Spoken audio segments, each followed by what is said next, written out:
Shalom. Shalom. Haleluya. Firman Tuhan katakan berbahagialah orang yang mengandalkan Tuhan dan menaruh harapannya pada Tuhan. Kita mau berbahagia? Pasti kita mau berbahagia dan kita mau sembah Allah kita, Sang Pembuat kebahagiaan itu, karena Dialah yang punya kehidupan buat kita. Kita akan masuk dalam hadirat Tuhan. Kita mau datang padanya dengan hati yang tulus, menyembah, mengagungkan Dia, sebab Dialah Allah yang Maha Agung dan Mulia, Yesus Kristus Tuhan. Yesus, kami mau datang padamu, menyembah, mengagungkan Engkau, sebab Engkaulah Raja kemuliaan, Raja damai. Yesus.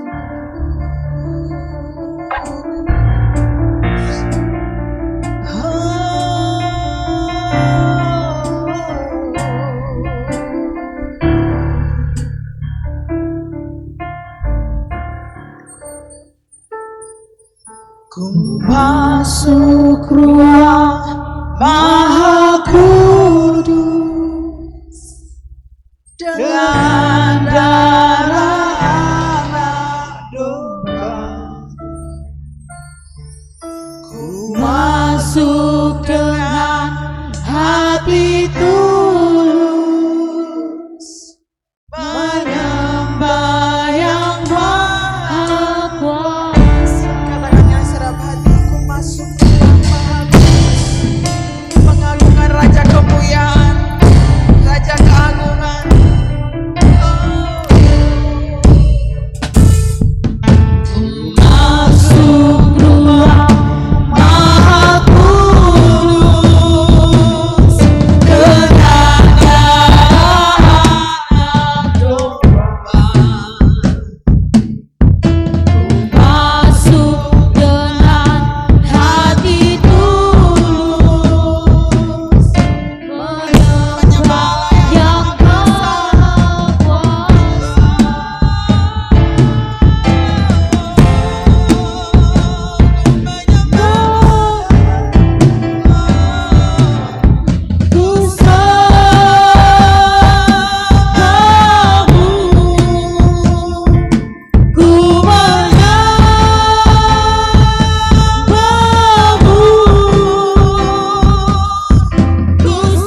Tinggi luhur Engkau Tuhan di atas segalanya. Dan kami mau tinggikan Engkau di atas segalanya. Dan kami mau agungkan Engkau, Raja Damai. Di dalam nama Tuhan Yesus semua katakan, amin. Siap menerima api kemuliaan Tuhan? Lambaikan tangan buat Tuhan. Dengarkan suara nafiri memanggil siap kita untuk menikmati keagungannya. Haleluya.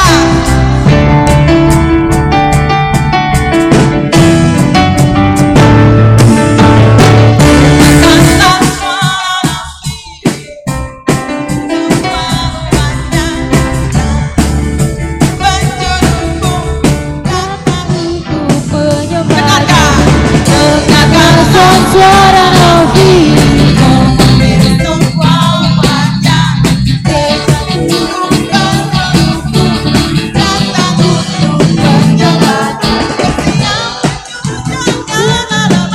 Yesus panglima kita, berkuasa Roh Kudus, api kemuliaannya tercurah dari surga, penuhi kami semua, bangkitlah gereja-Nya, api kemuliaannya tercurah dari surga, penuhi kami semua, Segala raja. Sayangnya kita mau pakai kemini, kita mau bebaskan roh kita. Terima api kemuliaan Tuhan tercurah buat kita saat ini. Amin.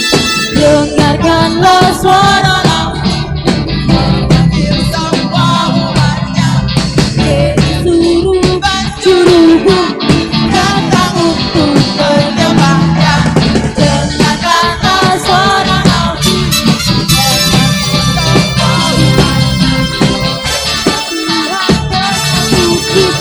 dengan hati matinya.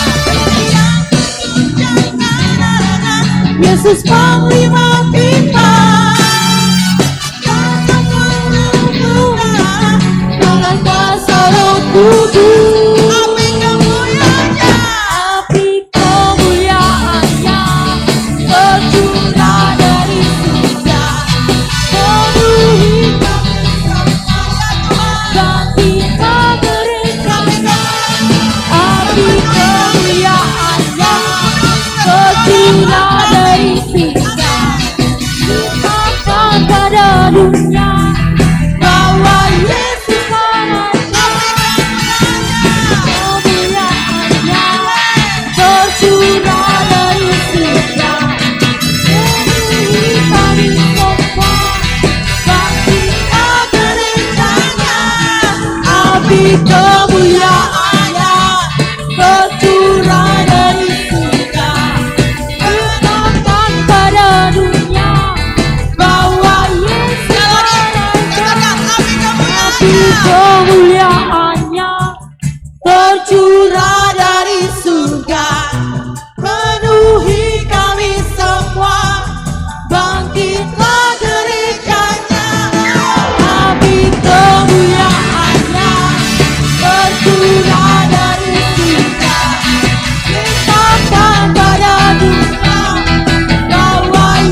penuh kemuliaan. Satu suara kami nyatakan kebesaran tentang selamanya. Terpujilah nama-Mu Tuhan, ajaib dan penuh kemuliaan. Satu hati kami nyatakan kerajaan-Mu kekal selamanya. Oh, oh.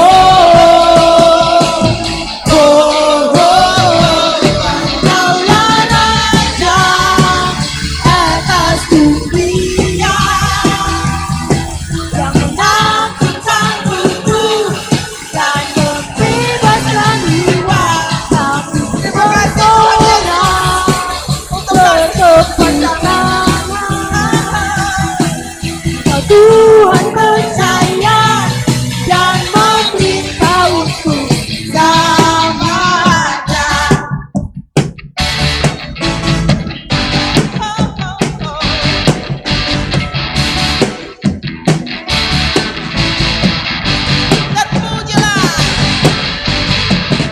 Terpujilah nama-Mu Tuhan, kuat dan penuh kemuliaan. Satu suara kami nyatakan kebesaran-Mu kekal selamanya. Terpujilah nama-Mu Tuhan, ajaib dan penuh keagungan. Satu hati kami nyatakan kerajaan-Mu kekal selamanya. Oh, oh, Engkaulah Raja atas dunia, yang menghancurkan kutub dan membebaskan jiwa. Kami berbola bertepuk tangan. Engkau Tuhan percaya dan memberitahuku, Engkaulah Raja atas dunia, yang menghancurkan kutub dan membebaskan jiwa. Engkaulah Raja atas dunia, menghancurkan kutub dan membebaskan jiwa. Kami bersorak bertepuk tangan. Tuhan percaya dan memberitahuku selamanya.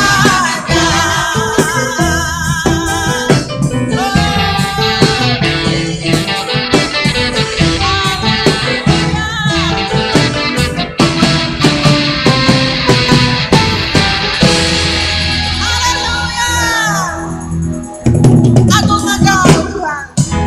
Silakan duduk dalam hadirat Tuhan. Kasih-Nya luar biasa buat kita, amin. Dan selayaknya lah kita menyembah Dia, mengagungkan Dia, sebab Yesus itu sungguh sangat baik buat kita. Yesus, kami sungguh berbahagia dan kami sungguh mengucap syukur karena kami memiliki Engkau. Sebesar apapun badai yang menerpa kami, Engkau selalu ada buat kami. Dan Engkau memberi kepada kami kekuatan untuk melewati semua itu. Dan kami mau terbang semakin tinggi seperti Raja Wali. Tinggi mengatasi semua badai. Hanya di dalam-Mu Tuhan. Hanya di dalam-Mu Tuhan Yesus kami dapatkan kebahagiaan ini. Terima kasih Yesus. Katakan,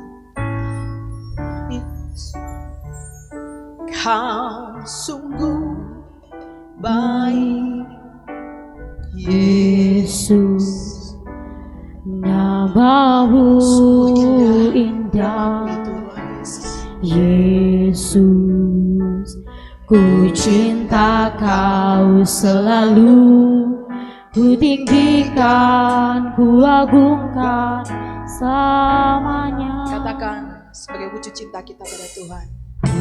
Yesus, Kau sungguh baik. Yesus, nama-Mu indah. Yesus, ku cinta Kau selalu, ku tinggikan, ku agungkan selamanya. Katakan yang senapan. Ku selalu puji-Mu, ku mau menyembah-Mu. Ku selalu sembah-Mu, Kau yang layak terima semua pujian. Kemuliaan hanya bagi Tuhan. Ku mau memuji-Mu, ku selalu puji-Mu, ku mau menyembah-Mu, ku selalu sembah-Mu, Kau yang layak terima semua pujian. Kemuliaan hanya bagi Tuhan. Ku mau memuji-Mu, ku selalu puji-Mu, ku mau menyembah-Mu, ku selalu sembah-Mu, Kau yang layak terima semua pujian. Kemuliaan hanya bagi Tuhan. Mau memuji-Mu, ku selalu puji-Mu, ku mau menyembah-Mu, ku selalu sembah-Mu, Kau yang layak, Hanya Kau yang layak terima pujian. semua pujian. Kemuliaan Hanya bagi Tuhan. semua kemuliaan dan keagungan tertuju padamu, Tuhan dan Rajaku. Segenap jiwa dan nafasku menyembah Yesus yang hidup. Kemuliaan dan keagungan Hanya tuju padamu, Tuhan dan Rajaku. Segenap jiwa dan nafasku menyembah Yesus yang hidup. Mau memuji-Mu, ku selalu puji-Mu, ku mau menyembah-Mu, ku selalu sembah-Mu, Kau yang layak terima semua pujian. Kemuliaan hanya bagi Tuhan. Kau yang layak terima semua pujian. Kemuliaan hanya bagi Tuhan. Kau yang layak terima semua pujian.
Yesus Maha Agung, dan hidup kami hanya menggenapi firman-Mu. Bersyukur. Terima kasih Yesus. Haleluya.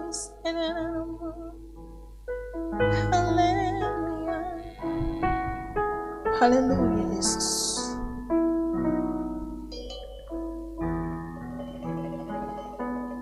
Hidupku menggenapi firman-Mu, tanda mujizat sertai setiap langkahku. Kau bersamaku di dalamku, jadi bukti kebesaran-Mu. Sekarang pasti katakan, hidupku menggenapi firman-Mu,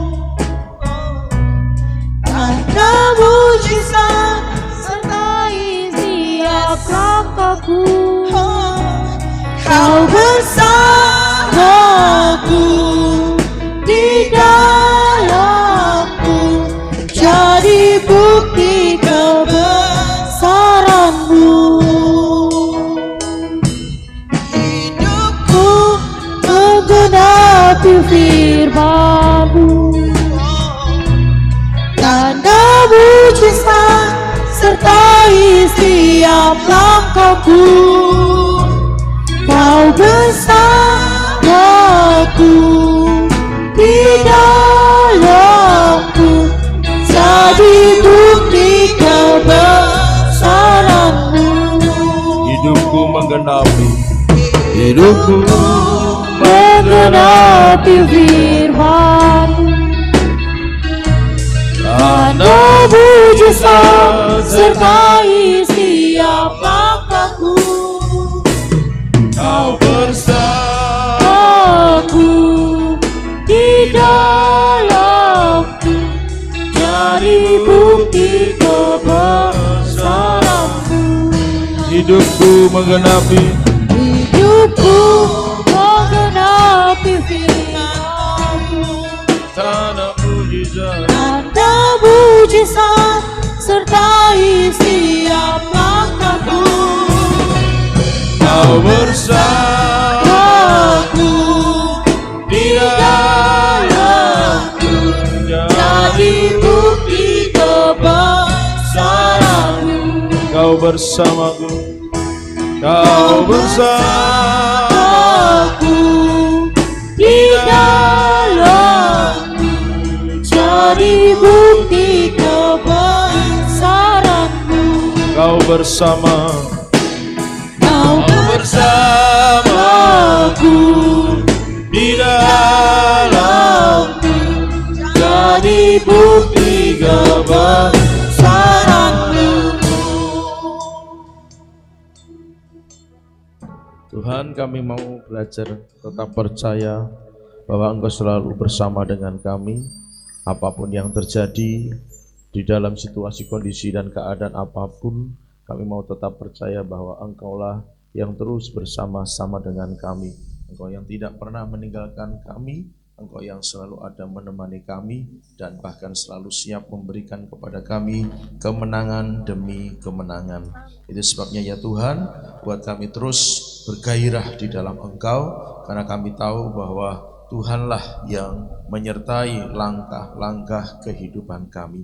Terima kasih ya Tuhan, terima kasih. Kami bersyukur dan berterima kasih oleh karena anugerah dan kemurahan-Mu. Sore hari ini kami bisa ada untuk memuji, menyembah, memuliakan nama-Mu. Dan saatnya Tuhan berbicara kepada setiap kami, dan kami siap mendengar serta melakukannya demi nama Tuhan Yesus Kristus. Haleluya. Kita semua yang siap katakan amin. Shalom. Puji Tuhan, adalah anugerah Tuhan yang luar biasa buat kita semua jikalau sore hari ini kita berkesempatan untuk memuji, menyembah, memuliakan nama Tuhan. Dan saatnya kita akan bersama-sama belajar firman Tuhan, melanjutkan apa yang kita sedang bahas untuk kita menjadi mempelai Kristus di akhir zaman ini dari kitab Wahyu pasal yang kedua ayat 8 dan 9 kita akan membaca secara bersama-sama. Wahyu 2 ayat 8 dan 9. Nanti para pria akan membaca ayat yang ke-8 dan para wanita akan membaca ayat yang ke-9 secara bersama-sama. Wahyu pasal 2 mulai ayat yang ke-8 dimulai dari para pria. 1, 2, 3. Dan tuliskanlah kepada malaikat jemaat di Smyrna, inilah firman yang awal dan yang akhir, yang telah mati dan hidup kembali.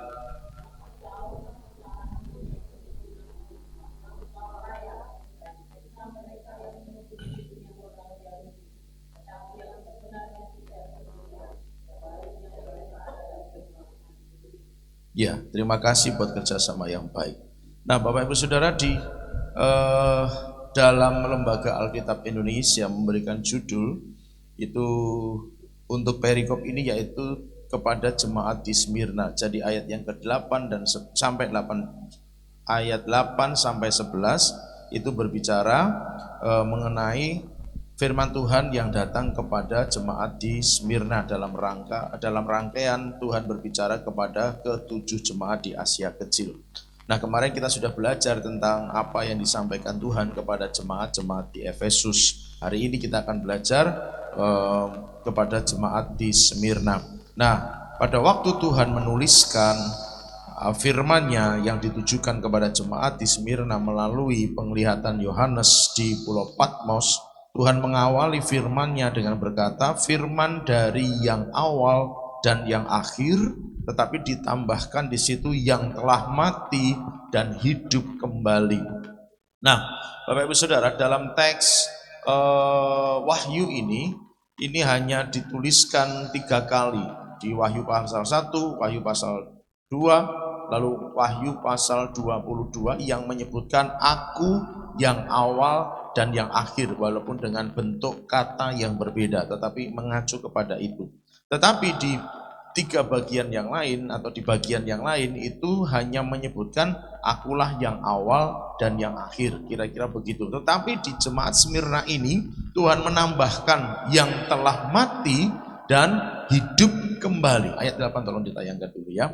Nah, yang awal dan yang akhir, yang telah mati dan hidup kembali. Ini ada penambahan penegasan. Menurut saya bukannya hanya sekedar menulis, Bapak Ibu Saudara, karena kita tahu bahwa setiap tulisan itu diilhamkan Allah, katakan amin, dan itu berguna untuk setiap orang-orang yang percaya. Maka setiap tulisan apapun itu, saya percaya itu tidak hanya sekedar iseng atau sekedar nambah-nambahin kata atau kalimat, tetapi ada maksud dan tujuan mengapa itu ditambahkan. Nah, sekali lagi di bagian yang lain itu hanya berhenti di berhenti pada kalimat yang awal dan yang akhir.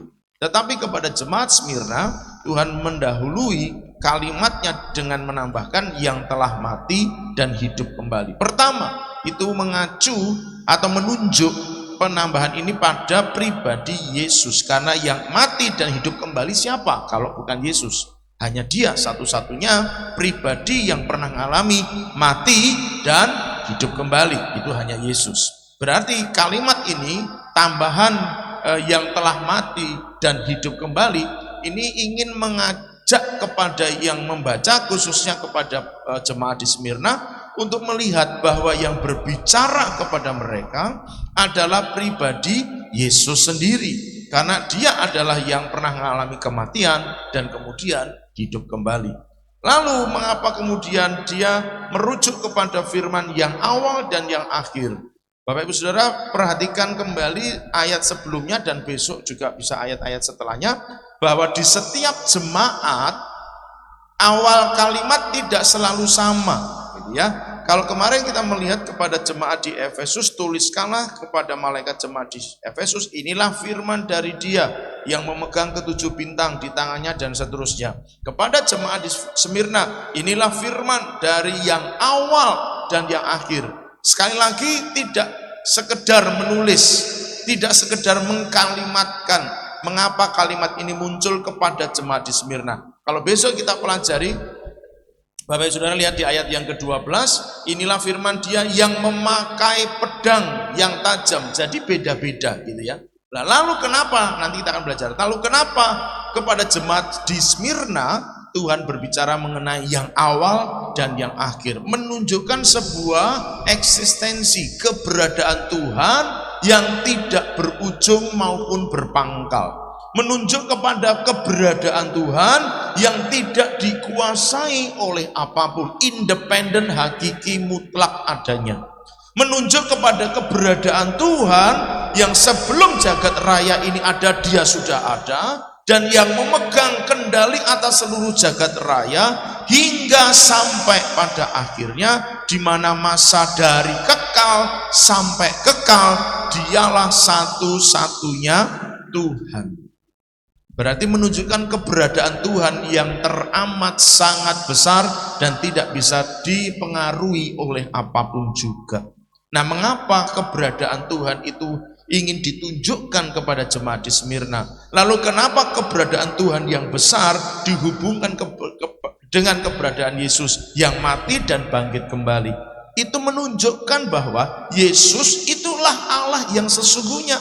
Yesus itulah Tuhan yang keberadaannya dari awal sampai akhir. Yesus itulah pribadi yang sama yang telah mengatur, menciptakan seluruh alam semesta ini. Yesuslah pribadi yang agung dan mulia yang keberadaannya sudah ada sebelum dunia ini dijadikan. Itu artinya Bapak Ibu Saudara, kalau ada firman, ya mungkin ayat-ayat yang lain pernah digunakan oleh kelompok-kelompok tertentu untuk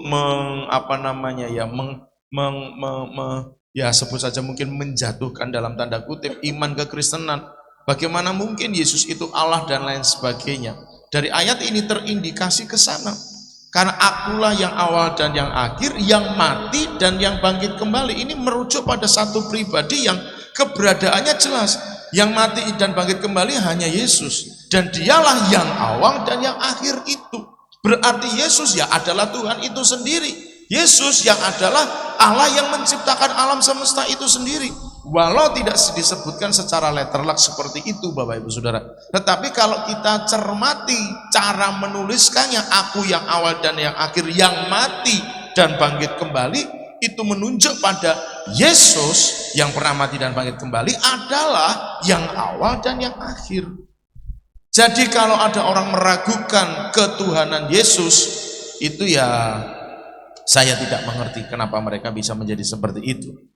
Tetapi hari ini kita boleh belajar kenapa Yesus yang mati dan bangkit kembali diteguhkan dengan pengkalimatan yang awal dan yang akhir. Nah, Bapak Ibu Saudara, saya ingin mengajak Bapak Ibu Saudara melihat sebentar ke paling akhir dari ayat 9 yang kita baca tadi. Mereka yang menyebut dirinya orang Yahudi, tetapi yang sebenarnya tidak demikian. Sebaliknya, mereka adalah jemaah iblis. Nah, siapa yang dimaksud orang Yahudi dan jemaah iblis itu, Bapak Ibu Saudara dikasihi Tuhan? Ini menjadi penting untuk kita pahami dan kita mengerti bersama. Jadi begini Bapak Ibu Saudara, ada sekelompok orang Yahudi. Nah gini, orang Yahudi itu tidak pernah bahwa mereka tidak pernah tidak belajar hukum Taurat. Jadi kalau orang itu disebut orang Yahudi, pasti belajar hukum Taurat. Semua orang Yahudi, siapapun, tidak peduli dia ahli Taurat atau tidak, tetapi semua orang Yahudi pasti dididik dan diajar dengan hukum Taurat. Kenapa? Karena pengajarannya atau perintahnya dalam kitab Musa, kalau tidak salah dalam kitab Ulangan, disebutkan ajarkanlah itu ketika kamu bangun, ketika kamu berjalan, ketika kamu bepergian. Berarti anak-anaknya orang Yahudi itu dididik dalam pengajaran hukum Taurat setiap saat. Nek jalan-jalan diajarinya firman Tuhan, kalau sedang di rumah diajarinya firman Tuhan, versi mereka ya. Bahasanya supaya gampang saja. Diajari hukum Taurat. Kalau mereka sedang bepergian, sedang berjalan, sedang dimanapun, diajarinya oleh hukum Taurat. Jadi tidak ada orang Yahudi yang tidak belajar hukum Taurat. Berarti semua orang Yahudi belajar hukum Taurat. Walau mereka yang sekolah kerabian barulah yang disebut sebagai ahli Taurat. Kira-kira seperti itu. Tetapi semua orang Yahudi pasti belajar. Nah, tertitik walaupun terindikasi, walaupun tidak tersurat dalam Alkitab, Yesus hilang masa umur 13 sampai kira-kira 30 tahun.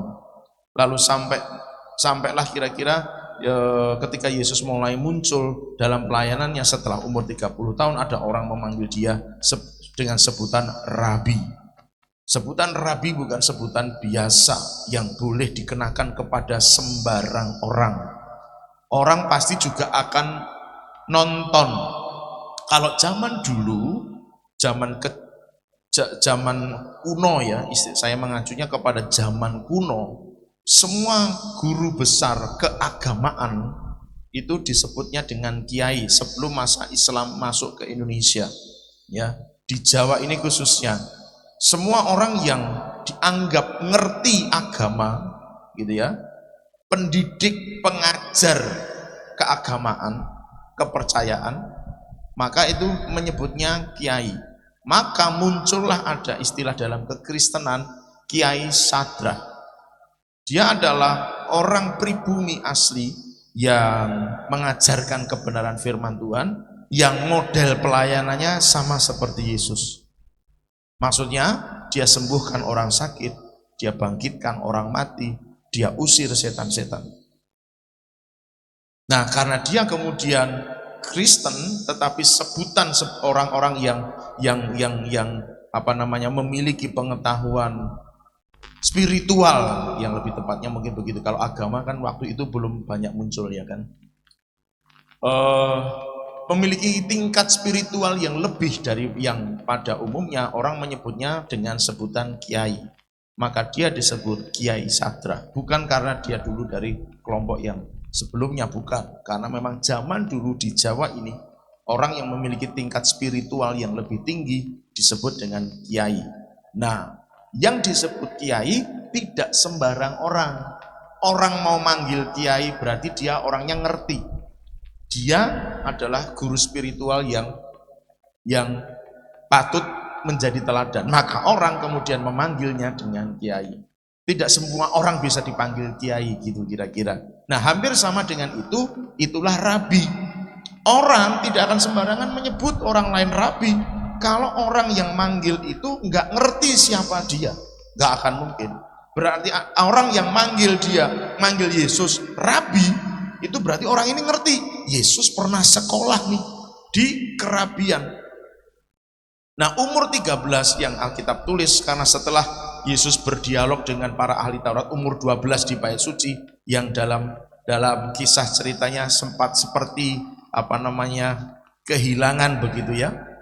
Itu adalah masa di mana kalau anak-anaknya orang Yahudi itu masuk sekolah dari remaja sampai kira-kira umur 30-an tahun. Jadi langsung S2 Bapak Ibu Saudara, karena usianya yang cukup panjang untuk sekolah itu. Kira-kira begitu. Jadi artinya orang Yahudi nggak mungkin tidak, mereka pasti belajar hukum Taurat. Semua orang.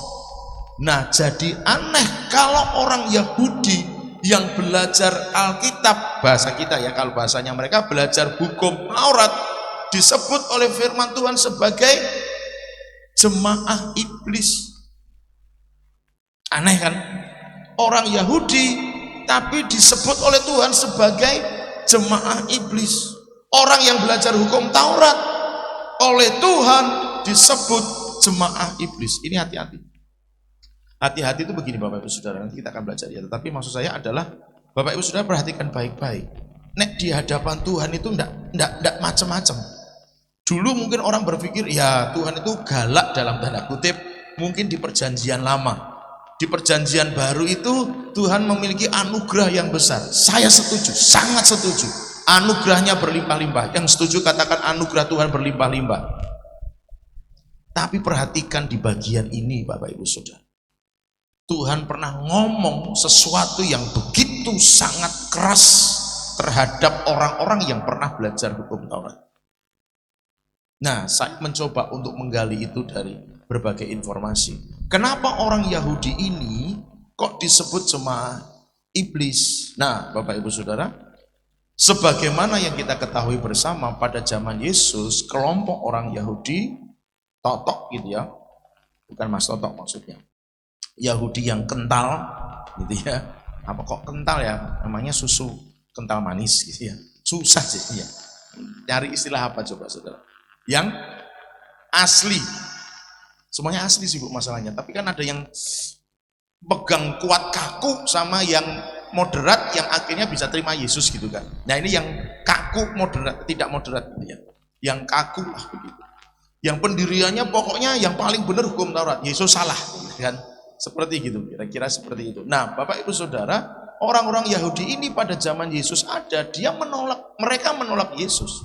Kita tahu bahwa Alkitab menulis dengan jelas orang-orang Yahudi inilah justru yang memiliki cara untuk menyalibkan Yesus.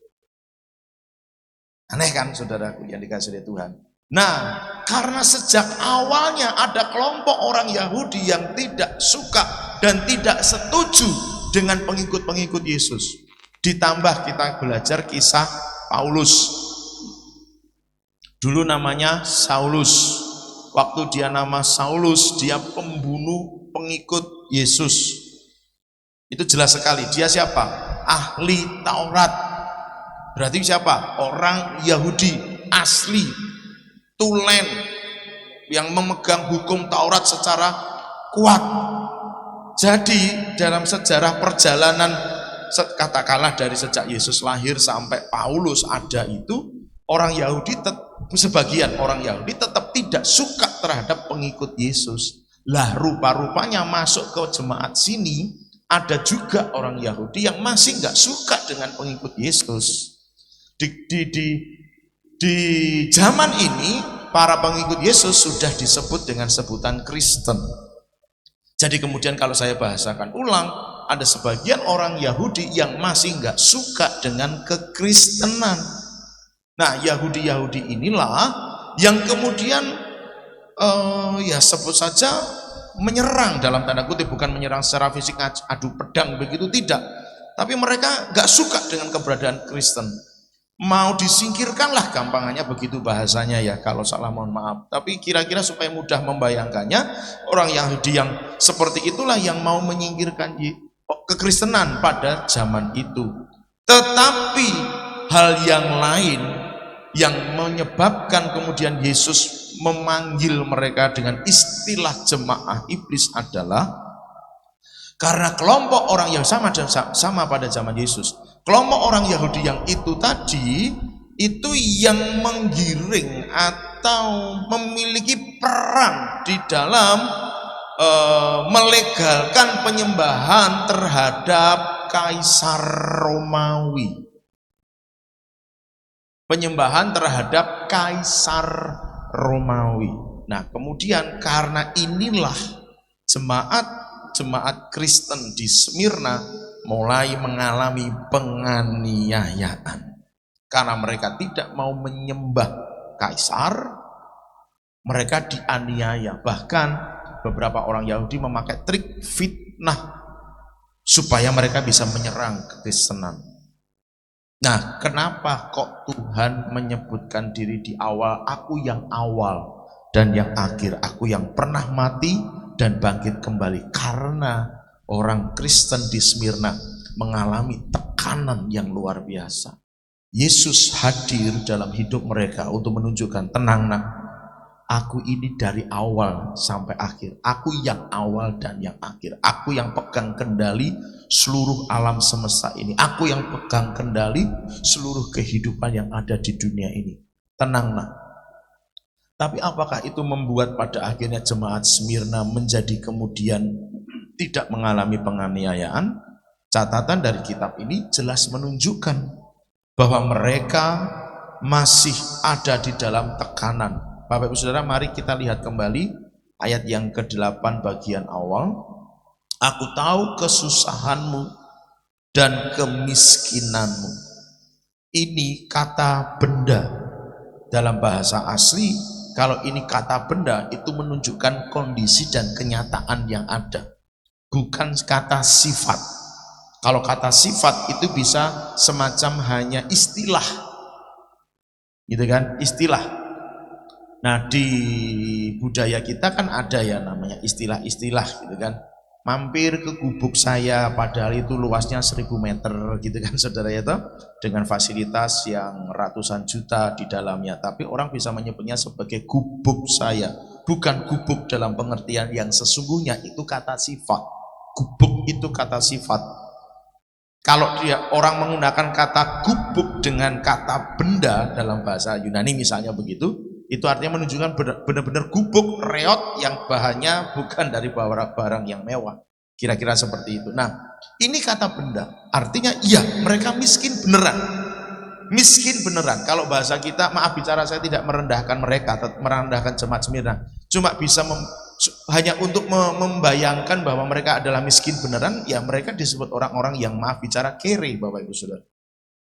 Miskin, beneran miskin. Mereka jemaat yang susah, beneran susah, gitu loh. Kenapa? Ya tadi saya katakan, karena mereka tidak mau nyembah berhala, mereka tidak mau menyembah kaisar, mereka hanya menyembah Allah yang benar, yang mereka kenal dalam Yesus Kristus, maka mereka teraniaya. Dan karena kondisi ini, mereka jadi miskin. Kenapa? Semacam apa sih Bapak Ibu Saudara istilah dalam ekonomi sekarang? Diblokir perekonomian mereka. Jadi sebenarnya ayat yang berbunyi kalau tidak pakai tanda nanti di Wahyu pasal 13 atau 23, Wahyu 13 ya. Yang tidak pakai tanda tidak boleh membeli dan menjual, itu pernah dialami oleh jemaat Smyrna, sekalipun mungkin dalam bentuk yang berbeda. Artinya ekonomi orang Kristen waktu itu benar-benar terblokir, sehingga mereka benar-benar susah dan miskin dalam bahasa yang sesungguhnya, bukan kiasan. Itulah sebabnya Tuhan hadir memberi penghiburan. Aku pernah mati, tapi aku bangkit. Artinya aku pegang kendali seluruh kehidupan. Aku tahu engkau miskin, aku tahu engkau susah. Jangan khawatir, jangan menyerah. Bapak Ibu Saudara yang dikasihi Tuhan, mungkin situasi dan kondisinya berbeda. Saya akan berhenti sampai di ayat ini, ayat yang seterusnya saya lanjutkan kemudian hari. Kondisinya mungkin mirip-mirip lah gitu ya, bahwa kondisi kita terbatas, kondisi kita tidak maksimal, kondisi kita banyak ya dibatasi oleh karena kita percaya pada Yesus. Tapi Bapak Ibu Saudara, saya cuplik dulu ayat ini, tapi saya tidak menjelaskannya supaya kita bisa ngerti benar-benar gitu ya Bapak Ibu Saudara. Ayat 10, kalimat bisa ditayangkan ya, kalimat hendaklah. Hendaklah engkau setia sampai mati. Ada kalimat itu, hendaklah. Hendaklah engkau setia sampai mati. Jadi kenapa jemaat di Smyrna Tuhan ngomong, akulah yang awal, yang akhir, yang pernah mati dan bangkit kembali. Karena aku tahu kemiskinanmu, aku tahu kesusahanmu. Tapi tenang, yang setia sampai akhir. Jadi gini Bapak Ibu Saudara, apakah pada saat Yesus menyatakan dirinya akulah yang awal dan yang akhir kemudian merubah kondisi jemaat Smyrna jadi kaya? No, enggak. Besok kita belajar ayat itu kan, sebagian ada yang dilemparkan penjara. Tuhan, aku ini udah melarat, udah susah, masih lagi dilemparkan ke penjara. Kadang-kadang kemudian ada orang Kristen sebagian berkata, di mana Tuhan? Di mana pertolongan Tuhan? Apakah mungkin Tuhan itu ada? Saya baru mendengar ada berita ini sangat memprihatinkan dan saya rasa kenapa kemudian Tuhan izinkan saya mendengar, karena ya Tuhan tahulah, menurut saya begitu. Tuhan tahu bahwa saya sedang mempersiapkan sebuah jemaat untuk jadi mempelai Kristus. Jadi ada sekelompok orang yang dalam tanda kutip pernah tertipu ya. Tidak sengaja tertipu, tetapi begini loh saudara. Ada pemimpin yang berkata, ayo kita sambut kedatangan Tuhan. Tuhan mau datang. Lalu mereka menjual semua harta milik mereka, mereka pindah kota, pindah provinsi. Hanya dengan alasan, dengan dalih mereka menunggu kedatangan Tuhan. Tetapi sampai dengan hari ini Tuhan gak datang kan? Yang ngomong sudah tidak ada, Tuhannya juga belum datang juga. Nah, sekelompok orang ini orang yang luar biasa dalam pelayanan mereka, Bapak Ibu Saudara. Tapi hari ini mereka sedang dalam bahasa saya kepahitan. Mereka kemudian tanya kepada orang lain, benar enggak sih Tuhan itu ada? Gitu loh saudara sampean. Saya jadi ngerasa kayak, wow, situasinya ke depan ini kayaknya orang Kristen bisa patah arang nih hatinya. Makanya kenapa kemudian menurut saya tidak kebetulan saya diizinkan mendengar berita tentang itu. Dan itu sudah tahunan yang lalu, Bapak Ibu Saudara. Itu terjadinya sebelum COVID kok itu.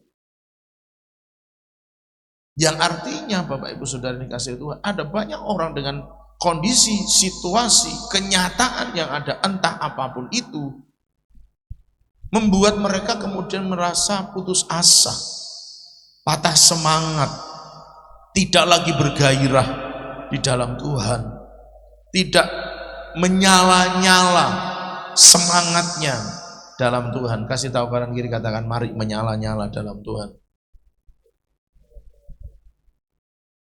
Amin. Bapak Ibu Saudara, saya berharap kita semua ngerti dan nangkep ini bahwa itulah situasi kondisi yang bisa terjadi. Saya tidak mengatakan bahwa saudara akan mengalami itu, tetapi itu kiranya menjadi pelajaran buat kita. Orang-orang hebat ini yang sudah melayani Tuhan luar biasa ini saja bisa mengalami kepahitan. Ya sekalipun mungkin saya tadi katakan dalam tanda kutip semacam tertipu begitu ya. Tetapi ya itulah yang terjadi pada faktanya. Ada banyak orang yang sampai hari ini mempertanyakan Tuhan pada akhirnya. Dan saya berharap di dalam nama Yesus Kristus, nama yang berkuasa, CSK Family, semuanya tetap setia sampai akhir. Jadi Bapak Ibu Saudara, kenapa Tuhan menyatakan diri kepada mereka, jemaat Smyrna? Aku tahu kemiskinanmu, aku tahu kesusahanmu. Tapi apakah itu membuat mereka menjadi berubah 180 derajat jadi orang yang kaya, orang yang kelimpahan dalam segala hal? Faktanya yang terjadi kepada jemaat Smyrna ya tidak begitu. Malah Tuhan ngomongnya akan lebih keras lagi dari itu. Tetapi Bapak Ibu Saudara, Tuhan cuma berpesan itu tadi, yang setia sampai mati. Jadi kiranya di awal ini dari jemaat Smyrna ini kita belajar apapun kondisi, situasi, keadaan yang nantinya kita alami Bapak Ibu Saudara, intinya tetap jangan tinggalkan Tuhan. Gini, bahasa jangan tinggalkan Tuhan ada yang salah mengerti barangkali. Saya tidak tahu pengertian saudara bagaimana, tapi saya ingin menjelaskannya dari apa yang saya paham. Setia itu tidak berarti Kristen sampai mati. Tapi perhatikanlah tadi yang tadi saya sebutkan itu tetap Kristen sampai hari ini. Kebaktian sampai dengan hari ini. Kalau masalah pelayanan saya tidak tahu masih pelayanan atau tidak. Tapi cobalah Anda renungkan. Yang ini tadi punya pertanyaan. Apakah Tuhan itu beneran ada? Jadi sampai mati tetap Kristen tidak jamin itu sesuai dengan yang Tuhan mau, yang Tuhan pernah tulis di jemaat Smyrna ini. Setia sampai mati itu artinya bahwa engkau tetap menghasilkan buah sekalipun dalam masa-masa yang kering. Kita harus bisa tetap sabar sekalipun kita mungkin menghadapi setiap hari tekanan dan himpitan. Kita harus bisa melepaskan kasih dan pengampunan sepanjang waktu apapun yang terjadi. Saya tadi sementara ada perjalanan pembubaran panitia ke arah Jatan, Ibu Gembala nyetel sebuah video. Ada orang di luar negeri tetapi kejadiannya ya Bapak Ibu Saudara. Orang ini buka Alkitab khotbah di dalam kendaraan umum. Saya tidak tahu itu kereta atau bis, di bis umum. Tiba-tiba ada nggak tahu itu orang preman atau bukan, tapi pakai kaos tanpa lengan begitu. Tiba-tiba dia berdiri, dia tampar orang yang khotbah itu, saudara. Dia bukan pengkhotbah, dia bukan pendeta, maksudnya dia jemaat tetapi sedang memberitakan Injil di tempat umum. Dia tampar. Saya tuh batin, nek aku sing ditapuk, ketoknya aku bales jotos sih ketoknya. Tapi orang ini bisa begitu, tidak takut dengan ancaman itu. Dia tetap beritakan bahwa Yesus mengasihi engkau, Yesus mengasihi engkau. Ya karena bahasa Inggris aku juga nggak terlalu paham, yang saya tahu, yang saya terjemahkan. Inti dari semua yang dia katakan, Yesus mengasihi engkau. Sampai di titik di mana si pemberita Injil ini tetap menyatakan Injil walaupun dalam ancaman itu. Akhirnya orang yang tadinya nampar jadi nangis, mau didoakan, terima Yesus. Saya cuma membayangkan, wow, nggak semua pendeta loh bisa kayak gitu juga. Apalagi jemaat. Ini jemaat, Bapak Ibu Saudara, kalau di luar negeri itu jemaat. Bukan pendeta, bukan gembala, bukan rasul, bukan nabi, jemaat. Yang mungkin pengetahuannya terbatas, tapi punya keberanian untuk memberitakan Injil. Nah, setia sampai akhir itu tetap bisa mengasihi walau ditampar. Tetap bisa mengasihi walaupun dia diancam mau dipukul. Tetap mengasihi dan mengampuni di semua situasi, kondisi, dan keadaan apapun. Sampai mati. Tetap bisa mengasihi, mengampuni. Tetap mau melayani di situasi, kondisi, dan keadaan apapun. Bahkan misalnya bensin tinggal setetes, duit tinggal 100 rupiah. Masih bisakah kita berani berkata, Tuhan aku percaya engkau membuat mujizat. Hari ini aku harus berangkat ke gereja karena ada acara di gereja. Engkau tahu bensinku tinggal setetes, uangku tinggal 100 rupiah. Tapi aku percaya Tuhan bisa adakan mujizat. Tak starter, mangkat mulih, orang macet. Masih bisa enggak berkata begitu Bapak Ibu Saudara? Karena situasinya sudah enggak mungkin ini. Tapi aku harus tetap berangkat karena aku tahu aku harus ketemu Tuhan di sana, karena aku tahu ini melakukan perintah Tuhan di sana. Masihkah aku bisa bertahan dalam situasi apapun dan tetap mengerjakan bagianku walau di tengah hujan yang lebat, panas yang terik, jarak yang sangat jauh, bensin yang tinggal sedikit, dan seterusnya dan sebagainya. Bapak Ibu Saudara, ayo saya ajak. Tuhan sudah menyatakan, aku ngerti kemiskinanmu, aku ngerti kesusahanmu. Walau dengan ngomong itu tidak berarti Tuhan mengubah kondisi dan keadaan mereka jadi kaya raya dan berkelimpahan. Tidak. Tetap ada bagian di mana mereka harus terpenjara pada akhirnya. Lalu penghiburan yang apa yang Tuhan berikan kalau begitu? Saudaraku, karena Tuhan tidak pernah melihat fisiknya. Tuhan tidak pernah melihat lahiriahnya. Yang Tuhan mau adalah engkau setia sampai mati. Kalau bisa salaman kanan kiri, salami. Kalau tidak bisa ucapkan saja, mari setia sampai mati.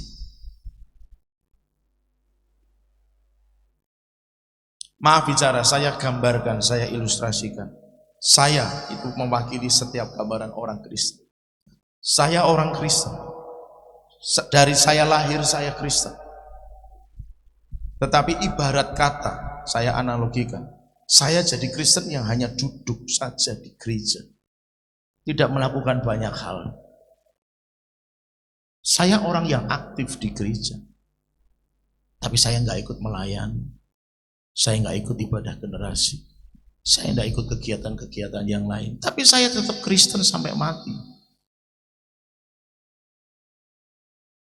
Lalu menurut Bapak Ibu Saudara, apakah saya Kristen setia sampai mati? Yang saya tahu itu bukan setia sampai mati, karena dia tidak menghasilkan apapun. Padahal kekristenan itu harus berbuah. Ranting yang tidak berbuah dipotong dan dicampakkan. Jadi sekarang melihatnya bukan dari sisi aku kondisinya gimana, jangan. Tapi harus melihat dari sisi ini apa. Kalau ini bagian yang harus aku kerjakan, hujan deras, jarak jauh, bensin yang tinggal sedikit, uang yang menipis dalam dompet, tetap harus berangkat, ya berangkat. Masalah apapun ada, harus tetap berangkat. Yang urusannya dengan Tuhan harus dikerjakan. Yang mengerti katakan amin. Ini sekarang cara kita memandang begitu. Itulah mempelai, Bapak Ibu Saudara. Itulah mempelai yang sesungguhnya. Bukankah semuanya berdandan pada saat mempelai itu datang? Hanya karena minyak itulah yang membuat 5 yang bodoh itu jadi ketinggalan. Jadi bukan soal Kristen sampai mati. Maafkan saya harus berterus terang soal itu. Jadi memang kita tidak bisa hanya sekedar menjaga kekristenan kita yang agama Kristen ini dijaga sampai mati. Tidak. Karena kekristenan sesungguhnya juga tidak pernah berbicara mengenai agama. Tapi hidup seperti Kristus. Nah, ayat 9. Aku tahu kesusahanmu dan kemiskinanmu, namun engkau kaya. Yang tadi sudah kita pelajari fitnah mereka yang menyebut dirinya orang Yahudi dan seterusnya. Namun engkau kaya. Nah, kaya ini berubah bentuk dalam bahasa aslinya. Dia berubah menjadi kata sifat. Tadi miskin dan susah itu kata benda, berarti menunjukkan kepada ya, mereka memang begitu kondisi dan keadaannya. Nah, kaya ini kata sifat, berarti ini istilah. Apa yang Yesus maksudkan kepada jemaat Smyrna sebagai istilah engkau kaya? Secara fisik mereka miskin, susah. Bahasa yang kurang enak didengar yang lain adalah menderita. Mereka menderita. Tapi Yesus memuji mereka sebagai ya, namun engkau kaya. Karena ini sifat. Kata sifat maksud saya memang tidak menunjukkan bahwa mereka orang yang kaya raya secara lahiriah, secara jasmani, tidak. Lalu apa? Kaya tentang apa? Kaya di dalam hal apa? Sehingga Yesus memuji, namun engkau kaya. Ternyata Bapak Saudara, kalau besok nanti kita pelajari, mereka itu kaya dalam kesetiaan tadi. Mereka kaya dalam kesetiaan. Walaupun kondisinya seperti itu, besok kita pelajari tentang mereka harus dipenjara ini. Mereka tetap tidak mau meninggalkan Tuhan. Nah, berapa banyak orang karena mengejar prestasi, mereka mengejar ekonomi, mereka mengejar pangkat derajat, kemudian oke lah kalau disebut meninggalkan Tuhan dalam pengertian bahwa mereka berbalik iman, tidak. Tapi faktanya karena mengejar beberapa hal yang tadi saya sebutkan atau hal-hal yang lain yang sifatnya lahiriah, dunia, orang menjadi tidak rajin ke gereja, tidak memilih untuk tidak melayani dan melakukan hal yang lain. Itu namanya tidak setia, Bapak Ibu Saudara. Memilih untuk tidak melakukan yang bernilai kerajaan Allah, memilih untuk melakukan yang bernilai duniawi, itulah yang tidak setia. Nah, jemaat Smyrna kaya dalam kesetiaan.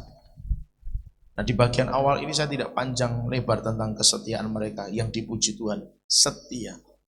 Nah, bagian ayat 9, bagian akhir tadi sudah saya singgung tentang peristiwanya. Orang Yahudi yang memfitnah, ada kata-kata itu di sini, memfitnah orang Kristen sehingga menyebabkan orang Kristen menderita karena orang Kristen itu menolak terhadap penyembahan berhala. Nah, ini salah satu yang kaya yang dimiliki oleh jemaat Smyrna. Mereka tetap teguh dalam pendirian mereka kepada Yesus, apapun ancamannya dan apapun himbauannya, mereka tetap pegang iman mereka kepada Yesus. Nah, saya menyoroti dari sisi yang lain, Bapak Ibu Saudara. Jadi artinya begini, orang Yahudi kan orang yang belajar firman. Kalau itu kemudian saya terapkan dalam dunia kita, ada banyak orang Kristen yang juga sudah ngerti firman, tapi hidupnya tidak sesuai firman. Kan gitu. Karena Jemaat Yahudi, orang Yahudi ini belajar hukum Taurat, tapi mereka justru berpartisipasi dalam bukan mengembangkan, mereka berpartisipasi di dalam membudayakan penyembahan kepada kaisar. Berarti ada orang yang ngerti firman, tidak hidup dalam firman. Nah, Tuhan ngomongnya dia jemaah iblis. Ini yang tadi saya katakan, hati-hati Bapak Ibu Saudara. Jangan sampai ada kata itu yang diucapkan Tuhan pada akhirnya kepada orang-orang Kristen. Karena ada orang Kristen yang sudah ngerti kebenaran, tapi tidak mau hidup dalam kebenaran. Dia adalah jemaah iblis. Maka kita mesti belajar dari jemaat Smyrna, walaupun dalam kondisi dan keadaan apapun, yang namanya firman harus dijunjung tinggi. Yang sepakat dengan saya katakan begini, aku menjunjung tinggi firman dalam hidupku. Amin. Jadi kalau saudara ngaku Kristen, hidup secara Kristen. Kalau kita ngaku kita anak Tuhan, hiduplah sebagai anak Tuhan, bukan anaknya itu. Amin. Amin. Tapi Tuhan akan ngomong kepada mereka yang belajar firman, tapi enggak hidup dalam firman. Tuhan akan ngomong kayak begitu nantinya. Jadi Bapak Ibu Saudara, mari cek-recek lagi. Dan maafkan untuk kesekian kalinya mungkin saya mendorong, mengingatkan, menegur, bahkan mungkin menemplak, menampar lewat kata-kata bahwa kalau saudara udah ngerti kebenaran, stop kalau itu berdosa, stop kalau itu salah, jangan teruskan, jangan lakukan lagi, bertobatlah. Yang mengerti katakan haleluya. Please, jangan diteruskan lagi. Sampai 3 kali nanti kebenaran ini datang mengingatkan dan tetap tidak mau berubah. Itu urusannya sudah dengan Tuhan langsung. Sudah tidak dengan saya lagi. Jangan sampai Tuhan yang ngelek Bapak Ibu Saudara. Herodes dulu. Yang nampar cuma malaikat ya. Bukan Tuhan. Alkitab nulis. Herodes ditampar malaikat. Mati kok dia saudara. Jangan sampai ditegur Tuhan. Ngeri nanti akhirnya. Serius saudara. Tapi kalau sudah nggak ditegur sama Tuhan, dibiarkan, nyatanya aku berbuat dosa sepanjang ini nggak apa-apa kok. Nggak ada teguran, maafkan. Alkitab nulis juga dengan jelas, maafkan. Jangan mandang dari sisi yang negatif ya. Tapi pandanglah, loh berarti kan gitu saudara. Jadi kalau sampai ada orang masih berbuat salah, tidak ditegur sama Tuhan, ayatnya berkata, yang kukasihi ku tegur, ku hajar, itu yang diakui sebagai anak. Jadi kalau Tuhan sudah tidak negur, tidak menghajar, dianggap apa saudara? Bukan anak. Jadi sia-sia tidak kekristenan kita nantinya. Jadi sia-sia di ujung sana. Maka sebelum sampai ke ujung sana, ayo sama-sama kita lakukan firman Tuhan. Kerjakan firman Tuhan. Jangan dibantah Bapak Ibu Saudara, kerjakan saja. Jadi sekali lagi, mereka yang belajar firman, tapi justru hidup menentang kekristenan. Kalau itu kemudian diterapkan dalam hidup kita yang sudah Kristen tapi enggak hidup dalam kebenaran firman, Tuhan bisa ngomong hal yang sama. Karena itu tadi Bapak Ibu Saudara, yang mengaku mengasihi Tuhan pasti menuruti perintahku. Ada ayatnya saudara bisa cari sendiri. Yang mengasihi Tuhan pasti menuruti firman Tuhan. Jadi yang tidak menuruti firman Tuhan tidak bisa disebut mengasihi Tuhan. Walau dengan mulut mungkin dia ngomong aku mengasihi Tuhan, tapi kalau dalam bukti praktek hidup dia tidak lakukan perintah Tuhan, dia masih melakukan apa yang dia rasa itu menyenangkan dirinya, ya maafkan. Ada satu saat di mana mungkin orang-orang Kristen yang seperti itu akan kehilangan. Cuma saya tetap berdoa kiranya semua orang yang hari ini percaya dan akan ditambahkan lagi sebanyak yang Tuhan memang bawa sendiri untuk percaya kepadanya. Kiranya iman dan kepercayaan mereka tetap teguh di dalam Dia. Maka saya selalu berdoa kiranya roh, jiwa, dan tubuh kita semua terpelihara sempurna sampai Tuhan Yesus datang. Rohnya terpelihara, jiwanya terpelihara, tubuhnya terpelihara sampai Yesus datang. Karena itu batas terakhir. Begitu Yesus sudah datang, semuanya sudah selesai. Tinggal masuk surga atau neraka. Maka dipelihara roh, jiwa, dan tubuh kita sampai Yesus datang. Pengertiannya begitu. Semuanya tinggal dipertanggungjawabkan.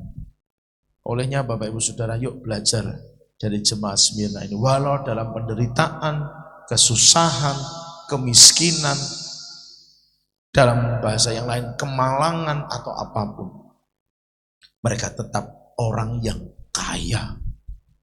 Tetap gak mau menyembah kaisar sebagai bentuk iman keyakinan mereka kepada Yesus Kristus saja yang mereka sembah dan dimuliakan. Maka Bapak Ibu Saudara, jangan pernah bergeser. Ingat firman-Nya sudah pernah berkata, cari dulu kerajaan Allah dan kebenarannya. Utamakan Tuhan lebih daripada apapun juga, Bapak Ibu Saudara. Saya percaya, jika kita berani mengutamakan Tuhan, Tuhan gak pernah tinggal diam. Tuhan gak pernah membiarkan itu. Walau memang tidak mengubah situasi, kondisi, dan keadaan kita secara jasmani di titik itu atau sampai kapan. Tapi tetaplah engkau memegang dan percaya firman-Nya. Orang yang cari kerajaan Allah dan kebenarannya lebih dulu, semuanya akan ditambahkan. Yang percaya katakan amin. Olehnya mari sama-sama kita datang pada Tuhan.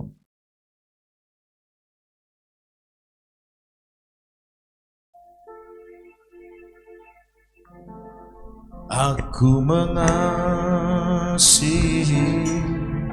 Engkau Yesus dengan segenap hatiku. Aku mengasihi Engkau Yesus dengan segenap jiwaku. Lagi katakan, aku mengasihi Engkau Yesus dengan segenap hatiku. aku mengasihi Engkau Yesus dengan segenap jiwaku. Renungkan firman-Mu siang dan malam, Ku pegang perintah-Mu dan ku lakukan. Engkau tahu ya Tuhan, tujuan hidupku. hanyalah untuk Menyenangkan hatimu. Saudaraku yang dikasihi Tuhan, saya tidak mengatakan bahwa hidup orang percaya akan selalu menderita, sengsara, teraniaya, dan lain sebagainya. Saya mengatakan semua ini hanya untuk supaya kita mempersiapkan diri. Jikalau situasinya mungkin tidak bisa kita kendalikan, situasinya tidak bisa kita ubah lagi dengan doa-doa kita, situasinya mungkin harus kita lewati dengan menyakiti daging kita, Saya hanya berpesan seperti yang firman Tuhan katakan, untuk menjadi mempelai Kristus kita harus siap. Bahkan kalau situasinya dalam bahasa Alkitab ini adalah miskin dan susah, sekalipun mungkin itu hanya sebuah istilah saja, tetapi saya berharap kita tetap mengerti bahwa kita tidak boleh meninggalkan Tuhan. Kita nggak boleh menduakan Tuhan atau juga menomorduakan Tuhan. Janganlah kiranya itu terjadi atas hidup kita. Apapun yang terjadi, aku harus tetap ikut Yesus. Bukan soal Kristennya, tapi melakukan semua yang Tuhan perintahkan kepada kita. Oleh sebab itu Bapak Ibu Saudara, kita butuh kekuatan yang daripadanya. Kita butuh kemampuan yang dari Tuhan sendiri untuk menolong kita menjalankan semua yang Tuhan percayakan. Tapi seandainya mungkin kita merasa bahwa hari-hari ini kita ada dalam situasi yang mirip, di mana ada begitu banyak masalah yang datang dalam hidup kita. Ingat, Dia yang menyatakan diri kepada jemaat Smyrna sebagai yang awal, yang akhir, yang keberadaannya tidak dipengaruhi oleh apapun juga. Dia yang sudah mati dan hidup kembali, menunjukkan bahwa Dia pegang kendali atas kehidupan ini. Maka Bapak Ibu Saudara, jika mungkin memang ada masalah-masalah yang sekarang sedang terjadi dalam hidup kita, hari ini mari percaya bahwa Tuhan pegang kendali. Jangan pernah lemah, jangan pernah menyerah, jangan pernah kendor. Tetap aktif dalam ikut Yesus, aktif bergereja, aktif beribadah, melayani Tuhan, dan melakukan semua kegiatan-kegiatan ibadah kita, supaya benar-benar itu menunjukkan bahwa kita percaya Dia, percaya apa yang Dia firmankan, percaya bahwa Dia pegang kendali. Sebab kita bisa praktek firman untuk cari kerajaan Allah dan kebenarannya. Dan percayalah, semua yang kita butuhkan, semua jalan keluar yang mungkin kita perlukan, Tuhan pasti sediakan di waktunya yang tepat. Oleh sebab itu tetap mengasihi Dia, tetap lakukan firman-Nya, jangan kendor, tetap terus giat di dalam Tuhan. Bapak Ibu Saudara yang sungguh-sungguh rindu mengasihi Dia lebih dari apapun juga, mari saya ajak untuk bisa bangkit berdiri bersama-sama dan kita naikkan sama-sama. Aku mengasihi Engkau Yesus dengan segenap hatiku. Aku mengasihi Engkau Yesus dengan segenap jiwaku. Ku renungkan firman-Mu siang dan malam, ku pegang perintah-Mu dan ku lakukan. Engkau tahu ya Tuhan, tujuan hidupku hanyalah untuk menyenangkan. Merenungkan firman-Mu siang dan malam, ku pegang perintah-Mu dan ku lakukan. Engkau tahu ya Tuhan, tujuan hidupku. hanyalah Mari yang sungguh-sungguh mengasihi Tuhan, nyatakan dengan segenap hatiku. Renungkan firman-Mu siang dan malam, ku pegang perintah-Mu dan ku lakukan. Engkau tahu ya Tuhan, tujuan hidupku hanyalah untuk menyenangkan hatiku. Hanyalah untuk menyenangkan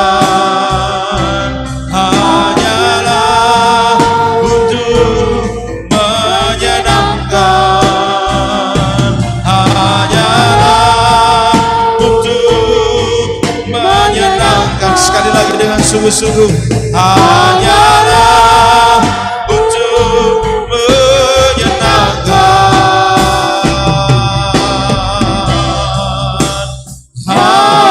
hatimu. Sembahyang haleluya, haleluya, haleluya.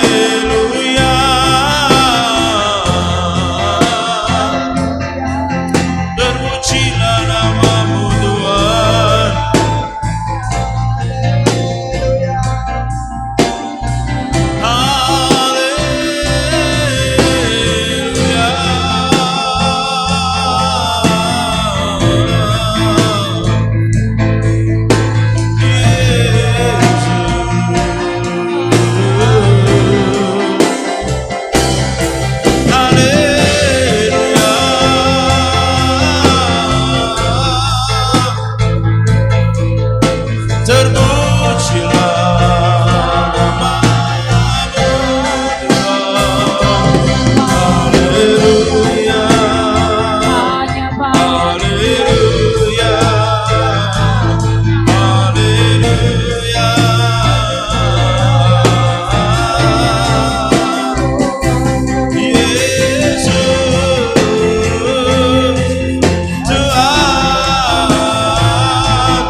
Bapak Ibu Saudara yang mungkin memiliki pergumulan tertentu dan membutuhkan pertolongan anugerah Tuhan yang lebih besar lagi dalam hidupnya, bisa taruh tangan kanan di dada. Saudara yang membutuhkan pertolongan Tuhan secara ajaib, secara luar biasa, bisa taruh tangan kanan di dada. Percaya bahwa waktunya itu yang terbaik. Ingatlah bahwa jemaat Smyrna dalam konteks yang kita bisa baca tidak berubah menjadi kaya, tidak berubah menjadi nyaman, tetapi mereka dikatakan oleh Tuhan sebagai kaya. Hari ini saya mengajak Bapak Ibu Saudara yang mungkin memiliki pergumulan tertentu, mungkin keadaannya tidak segera berubah seperti yang kita harapkan dalam waktu dekat barangkali, tapi yang Tuhan mau, tetaplah engkau setia sampai mati. Itu yang Tuhan mau. Olehnya sekalipun barangkali saya tidak mengerti, tapi izinkan saya berdoa memohon rahmat kasih karunia Tuhan dan yakini dengan iman bahwa Tuhan pasti menolong, Tuhan pasti melakukan perkara yang ajaib bagi setiap saudara yang membutuhkannya. Tapi andai kata itu tidak sesuai dengan yang kita harapkan, jangan kecewa. Tetap andalkan Tuhan, tetap mengasihi Tuhan, tetap cari kerajaan Allah dan kebenarannya terlebih dahulu, agar sekaliannya bisa ditambahkan dalam hidup kita. Tuhan, hamba berdoa memohon rahmat kasih karunia-Mu bagi setiap umat-Mu yang hari ini membutuhkan anugerah-Mu yang lebih besar, pertolongan Tuhan yang lebih dahsyat turun atas mereka. Maka sekarang, ya Tuhan, bukankah Engkau Bapa yang baik, yang tidak akan memberikan batu kepada anaknya yang minta roti, tidak akan memberikan kepada anaknya ular dan kalajengking bagi yang minta daging kepada Tuhan. Maka sebagai Bapa yang baik, yang memelihara burung pipit yang tidak pernah menabur dan menuai, yang mendandani bunga bakung yang di padang, yang tidak pernah memintal, maka Engkau Tuhan yang menyediakan semua yang kami perlukan. Tuhan yang mengerti yang terbaik buat kami semua. Hari ini hamba berdoa kepadamu Tuhan, dengan sungguh-sungguh hamba berdoa padamu, memohon belas kasihan-Mu ya Tuhan. Sekiranya Tuhan, apa yang mereka alami, yang mereka rasa itu berat, tetapi mereka masih harus tetap menanggungnya karena Tuhan punya waktu yang terbaik. Hamba berdoa Tuhan, tetap kuatkan hati mereka, kuatkan iman mereka untuk tetap percaya Engkaulah satu-satunya yang dapat diandalkan dan tidak ada yang lain. Maka Tuhan, mampukan mereka, berikan bahu yang tetap kuat untuk memikul, berikan kaki yang kuat untuk tetap berjalan dalam rencana-Mu yang ajaib, yang luar biasa. Tapi hamba berdoa, sekiranya mungkin di hadapan-Mu Engkau izinkan hari ini mereka terima kelepasan, mereka terima kelegaan, mereka terima pemulihan yang dari Engkau demi nama Tuhan Yesus Kristus. Maka apapun yang mereka perlukan hari ini terkait dengan semua yang mereka sedang naikkan, pergumulkan, doakan, syafaatkan kepadamu Tuhan. Hamba berdoa malam ini dalam anugerah-Mu yang besar, nyatakan kuasa-Mu, nyatakan mujizat-Mu, dan hari ini terjadi keajaiban bagi setiap umat-Mu ya Tuhan. Terima kasih Tuhan Yesus, terima kasih ya Tuhan. Kami mengucap syukur, kami berterima kasih Tuhan. Dengan iman kami terima segala keajaiban, pertolongan, mujizat yang dari Tuhan demi nama Yesus Kristus terjadi, tergenapi, termeterai di setiap kehidupan kami. Terima kasih Tuhan, terima kasih Tuhan, terima kasih Tuhan.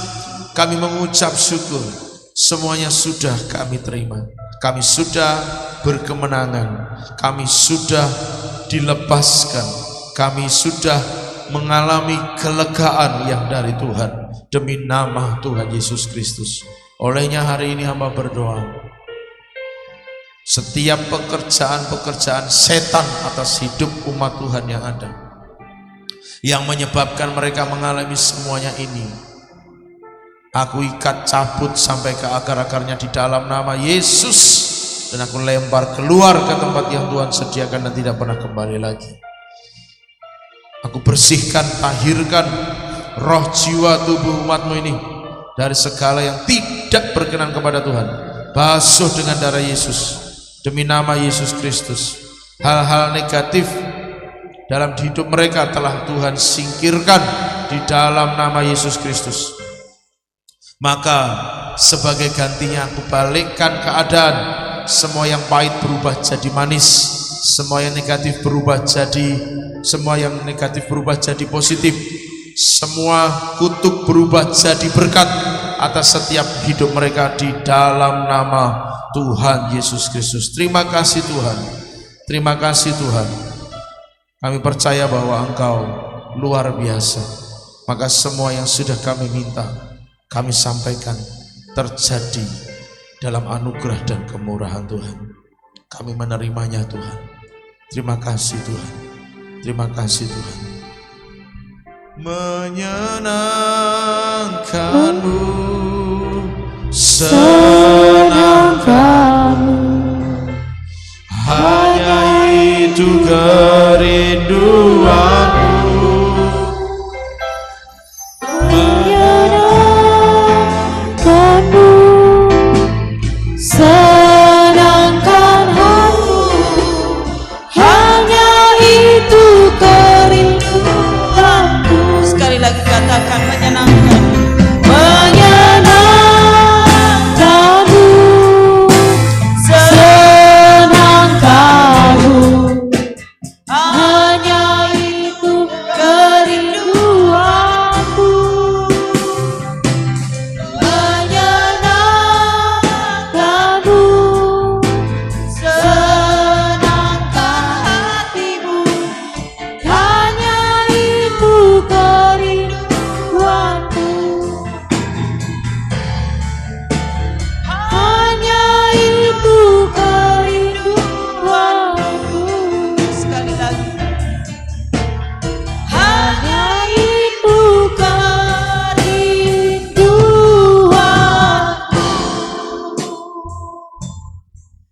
Inilah kerinduan kami di hadapan-Mu Tuhan.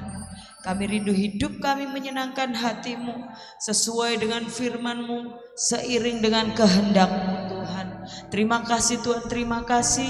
Ajar kami untuk tetap setia, untuk taat kepada setiap firman-Mu Tuhan Yesus. Sekalipun kami harus menghadapi banyak tantangan, tekanan, namun biarlah iman kami kepada-Mu Tuhan tetap bergantung kepada Engkau, dan berikan kami kekuatan, kesetiaan untuk tetap bertahan di dalam iman kami. Terima kasih Bapa, terima kasih. Kami mengucap syukur buat firman-Mu malam hari ini. Biarlah itu menjadi kekuatan, penghiburan, peneguhan kepada setiap kami. Di dalam nama Tuhan Yesus kami berdoa dan bersyukur. Haleluya. Amin.